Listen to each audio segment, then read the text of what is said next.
ఇలాగూ ప్రతి నెలకు ఒకసారి ఇలాగూ పాటలు పాడుకుంటూ ఇలాంటి సువార్తను మీ మధ్యకు తీసుకొని వస్తున్నామంటే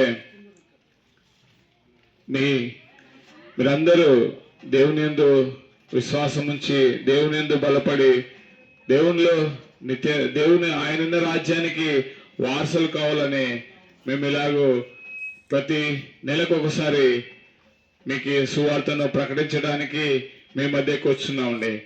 అవునండి, మాకందరికీ పనులు అన్నీ ఉన్నాయి, కానీ మీ కొరకై ఈ సువార్తను, మీ కొరకై ఈ సత్య సువార్తను ప్రకటించడానికి మీ మధ్యకు వచ్చున్నామండి.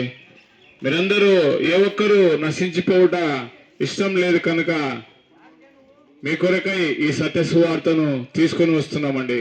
అవునండి, ప్రభువైన యేసుక్రీస్తు వారు సెలవిస్తున్నారు, నేనే మార్గమును, నేనే సత్యమును, నేనే జీవమును, నా ద్వారా తప్ప తండ్రి దగ్గరకు ఎవరు చేరలేరని బైబిల్ గ్రంథం సెలవిస్తుంది. అవునండి, నేనే మార్గము అంటే ఆయనే మార్గము. ఇది కులము మతము కాదండి, మార్గము. మరణించిన మనిషి ఎక్కడికి వెళ్తాడు అన్న మార్గాన్ని తెలియచేయడానికి మీ మధ్యకు ఇలాగూ ఈ సువార్తను తీసుకొని వస్తున్నామండి. అవునండి, ఒక 5 నిమిషాలు గ్రహించినట్లయితే మా మాటలు, మరణించిన మనిషి ఎక్కడికి వెళ్తాడు? మరణించిన మనిషి శరీరము మట్టికి వెళ్ళిపోతుంది. దీనిలో ఉంది ఒక ఆత్మ, అది దేవుడు ఇచ్చిన ఆత్మ.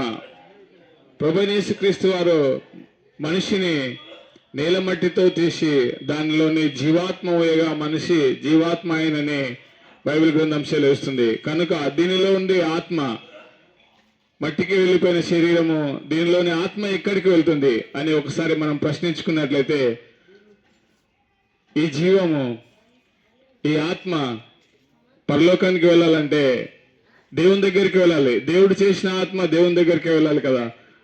దానికోసమే ప్రభువైన యేసుక్రీస్తు నందు విశ్వాసం ఉంచాలని, ఆయన రక్తంలో కడగబడాలని ఈ ఉదయకాల సమయంలో మీకు తెలియజేస్తున్నాము.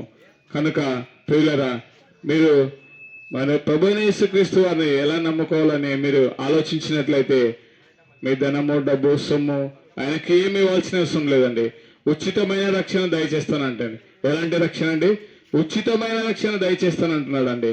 కనుక ఈ ఉదయకాల సమయంలో ఈ మైక్ శబ్దం ద్వారా వింటున్న మీరు ఆయన రక్షణలో పాల్పంపులు పొందాలని ఈ ఉదయకాల సమయంలో తెలియజేస్తున్నామండి. కనుక ఈ మాటలు వింటున్న మీరు ఆయన ఎందుకు విశ్వాసం ఉంచాలని, ఆయన రక్తంలో కడగబడాలని, ఆయన మన కొరకై, మన శాపాల కొరకై, మన పాపాల కొరకై పరలోకం విడిచి భూలోకమునకు వచ్చి 33.5 సంవత్సరాలు ఈ లోకంలో జీవించి ఇలాగ జీవించాలని మనకి నేర్పిపోయాడండి.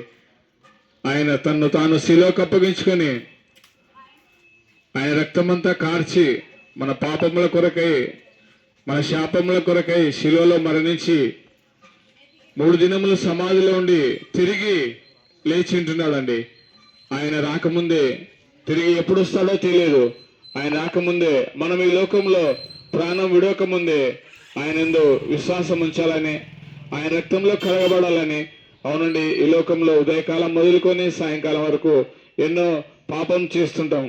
పాపం అంటే ఆజ్ఞ అతిక్రమమే పాపము. పాపం అంటే ఏదో పెద్ద మర్డర్ చేస్తే పాపము, మరణం చేస్తే పాపం అనుకుంటుంటారు. కాదండి, బైబిల్ గ్రంథం సెలవుస్తుంది, ఆజ్ఞ అతిక్రమమే పాపం అంటుందండి. చిన్న అబద్ధమే ఒక పాపము. ఆ పాపము చేసిన వారు ఎవరు పరలోక రాజ్యం చేరని బైబిల్ గ్రంథం సెలవుస్తుంది. కనుక ఈ మాటలు వింటున్న మీరు ప్రభువైన యేసుక్రీస్తు నందు విశ్వాసం ఉంచాలని, ఆయన రక్తంలో కడగబడి ఆయన రాజ్యానికి వారసులు అవుతారని ఈ ఉదయకాల సమయంలో మా తపన. కనుక ఈ మాటలు వింటున్న మీరు ఎవరు నిర్లక్ష్యం చేయక ఆయన యందు విశ్వాసం ఉంచాలని, ఆయన రక్తంలో కడగబడాలని, ఆయన రాజ్యానికి వారసులు కావాలని ప్రభువైన యేసుక్రీస్తు వారు సెలవుస్తున్నారు. పాపులను రక్షించుటకు క్రీస్తు యేసు లోకమునకు వచ్చెను. అవునండి, నీతిమంతుడు ఒక్కడు లేడు. ఈ లోకంలో పాపుల కొరకై ప్రభువైన యేసుక్రీస్తు వారు వచ్చారు, నీతిమంతుల కొరకు రాలేదు. కనుక ప్రతి ఒక్కరూ నశించిపోవట ఆయనకి ఇష్టం లేదు. ఆయన రాకడ త్వరగా వస్తుంది, ఎప్పుడు వస్తుందో తెలియదు.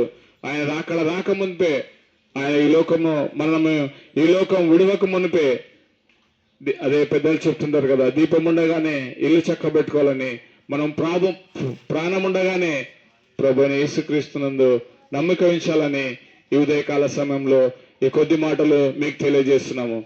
ఆయన యందు విశ్వాసం ఉంచండి. ఆయన రక్తంలో కడగబడి ఆయన రాజ్యానికి వారసులు అవుతారని ఈ ఉదయకాల సమయంలో మీకు తెలియజేస్తున్నాము. ఈ సత్య సువార్తను మీరు విని ఆయన రాజ్యానికి వారసులు అవుతారని ఈ సువార్తను ముగిస్తూ మీ కొరకు ప్రార్థన చేస్తాం. ఎక్కడున్నప్పటికీ మా ప్రార్థనలో ఏకీభవించండి. మీ కొరకు ప్రార్థన.